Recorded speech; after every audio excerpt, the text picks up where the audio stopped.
Bonjour, et oui, toujours en direct du Corona Bunker. Une des choses que la COVID-19 va nous avoir appris, c'est bien de développer le lâcher-prise. Les choses ne se déroulent plus comme avant et se dérouleront peut-être plus jamais comme avant non plus. Donc finalement, ce qu'on réalise, c'est que c'est un peu utopique de penser qu'on est capable de contrôler l'environnement. Et ce qu'on aurait plutôt essayé de contrôler, c'est notre réponse aux événements.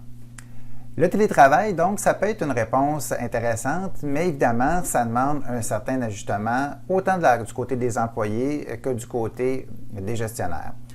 Donc, évidemment, quand on a à gérer à distance, une des choses sur lesquelles les gestionnaires devraient se concentrer, c'est évidemment les objectifs, le quoi et la raison d'être, le pourquoi, et laisser aux employés le contrôle du comment, c'est-à-dire sur les façons de faire.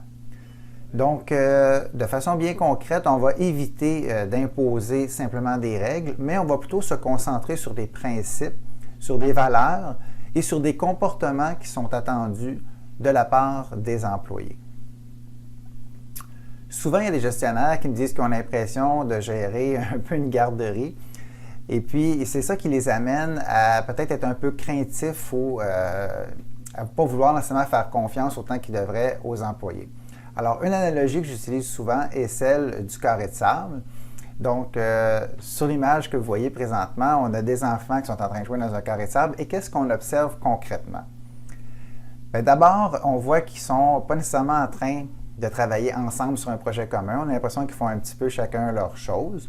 Donc, évidemment, c'est important comme gestionnaire de fixer un objectif précis. Voici le château de sable que vous avez à bâtir pour vendredi.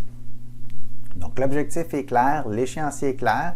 On les laisse jouer comme ils veulent, c'est-à-dire qu'il y en a qui prennent la pelle verte ou la pelle jaune, qui l'utilisent dans sa main droite ou dans sa main gauche. Ce n'est pas vraiment important. L'important, c'est qu'on les laisse jouer en autant qu'ils puissent atteindre l'objectif dans l'échéancier donné.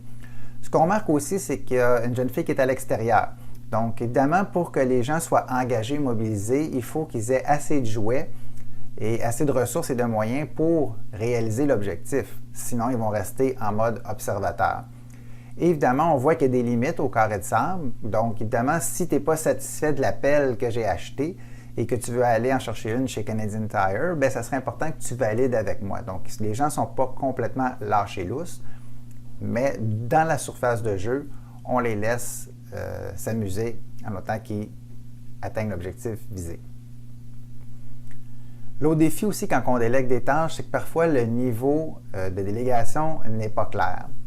Donc, je vais vous montrer ici les différents niveaux de délégation que vous connaissez peut-être déjà. Donc, le niveau 1, analyser ou recommander sans décider. Niveau 2, consulter avant toute décision. Niveau 3, décider mais consulter régulièrement. Niveau 4, décider de tout mais consulter avant la décision finale. Et le niveau 5, assumer 100% des responsabilités. Alors, parfois, ce qui arrive, c'est que le gestionnaire va confier une responsabilité qui, dans sa tête, est un niveau 2 et l'employé, lui, va comprendre qu'on lui a délégué un niveau 4. Donc, vous comprenez que si l'employé a l'impression qu'il peut décider de tout et que le gestionnaire, lui, est plus dans une mentalité de niveau 2, donc il doit être consulté avant chaque décision, bien, ça va créer de la frustration de part et d'autre. L'employé va avoir l'impression que le patron ne fait pas confiance parce qu'il est toujours sur son dos et le gestionnaire ne sera pas content parce que l'employé ne va pas le consulter au moment de prendre les décisions.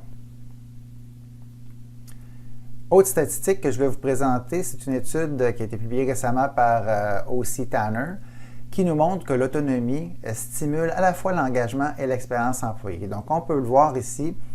Lorsque le niveau d'autonomie est faible, donc les rectangles rouges, on remarque que la satisfaction par rapport à l'expérience employée est beaucoup plus faible, 22%, de même que le niveau d'engagement, 32%.